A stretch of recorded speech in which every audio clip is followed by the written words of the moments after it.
Hello everyone, it's Tranina and welcome back to the channel.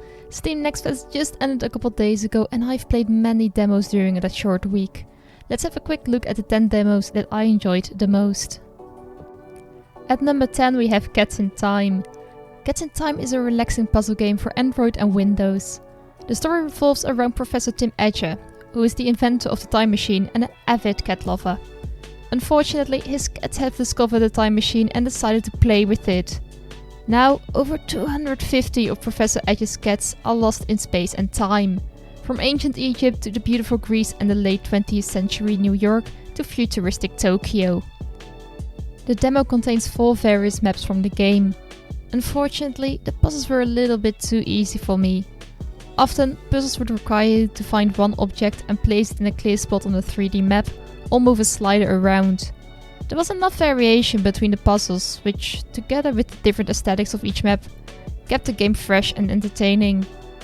Cats in Time would probably be more suitable for kids or early teens, but that didn't make the demo any less enjoyable.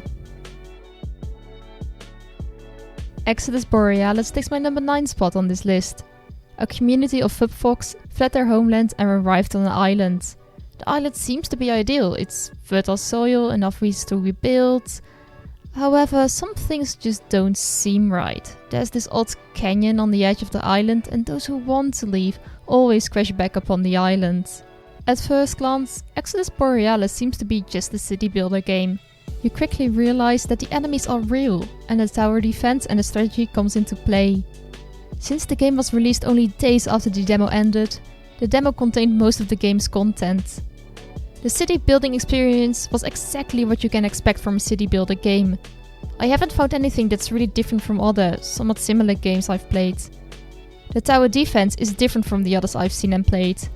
When mining for stone, you have a slim chance of finding elemental gems. When one of the gems is found, you can use it to build an elemental tower. I did enjoy the demo and what it had to offer. However, I cannot say that I found it memorable. Many of the mechanics used I've seen before, with the exception of the way the tower defense mechanism is set up. Even though I've seen most elements before, it still made for quite an enjoyable demo. It's September 1968 and Meredith Weiss has just finished testing a computer program that, according to her boss, would change the future of the company. Taking a well-deserved break, she temporarily exchanges life in the big city for her quiet hometown. Following in her father's footsteps, she takes on the role of the local milk carrier in the quaint and picturesque town of Providence Oaks, Oregon. The demo starts off with showing Meredith in her apartment while she's struggling to make the deadline. Within minutes, we see the first glimpses of her parents' hometown. Frank, who's the local mailman, shows us the basics, and before you know it, you're riding around in the van delivering mail. The game is very tranquil and has a calm atmosphere. There is no time pressure for you to deliver the mail, so you can just drive around at your own pace. During her stay in town, Meredith will run into both familiar faces and one she hasn't seen before. Building and maintaining those relationships is a really big part of this game, and each of the people I've encountered are unique and have different backstories as to why they are in Providence Oaks. Since this was only a demo and I haven't seen or played the full game, I'm not quite sure as to how much variety will end up in the released game. If the final release will be anything like the demo, I foresee this game will be a very relaxing game to play when you need an escape from reality or to wind down after a long day at work. On number 7 we have Little Witch in the Woods. As an apprentice witch, Ellie needs to go to a so-called witch house to help out nearby villagers and villages. If she completes her apprenticeship successfully, she can become a formal witch. This game follows Ellie through her day-to-day life as a witch's apprentice. This game reminded me a lot of Graveyard Keeper, but with a more cheerful and light atmosphere. Since I did enjoy Graveyard Keeper, it should come as no surprise that I did enjoy this demo as well. The start of her story was a little bit more hectic for Ellie, with her missing her train. But overall, Ellie's having a pretty relaxed life since her daily routine consists of gathering materials, talking to villagers, and talking to random cats. This demo was everything I expected from it, and more. Unfortunately, the release date is still unknown, but otherwise I would have picked up this game immediately.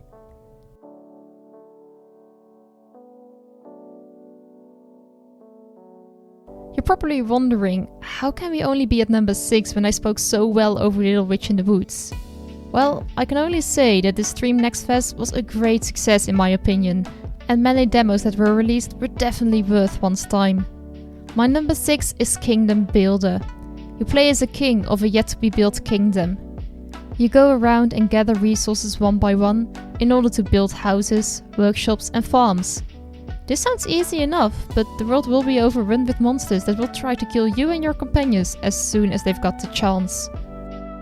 Kingdom Builder is one of those games you can play without having to overthink elements. For example, if you want to slay a monster, using an axe can work, but using a sword will probably do a better job. Whilst if you need wood, you use an axe instead of a sword to chop down a tree. The companion aspect of this game is rather nice, though it would be lovely if they wouldn't simply blindly do whatever you were doing. The game is already out in early access, but it still feels somewhat empty. You only have 3 resources: wood, stone and berries, which is not a lot for a city builder game. The demo was a lot of fun, and I will keep track of the updates the developers are going to release in the future and see whether they will expand on the resources, buildings and the world as a whole. My number 5 is Chris Tales. The story follows Time Mage Crisbell as she tries to save the town from incoming enemy forces. The Time Empress is gaining more power and she has to go on a quest to stop her from taking over the 4 kingdoms. Along the way, she will meet more allies who will help her. Taking some heavy inspiration from JRPGs, this indie game is absolutely gorgeous. The art style is something I can't get enough of, and I'm really looking forward to how this game will look in different biomes and kingdoms. As a time mage, Crisbell's able to see the past, present and future simultaneously, which allows her to make decisions based on the events that took place or will take place. In the demo, there was one somewhat major decision Crisbell had to make, which might or might not have impacted the future. Since we only had 3 fights in the demo, there isn't a whole lot I can say about the combat. But overall, the combat was interesting and I'm looking forward to how it will expand in the full release. The story is really nice and I'm surprised the characters did have voiceovers already.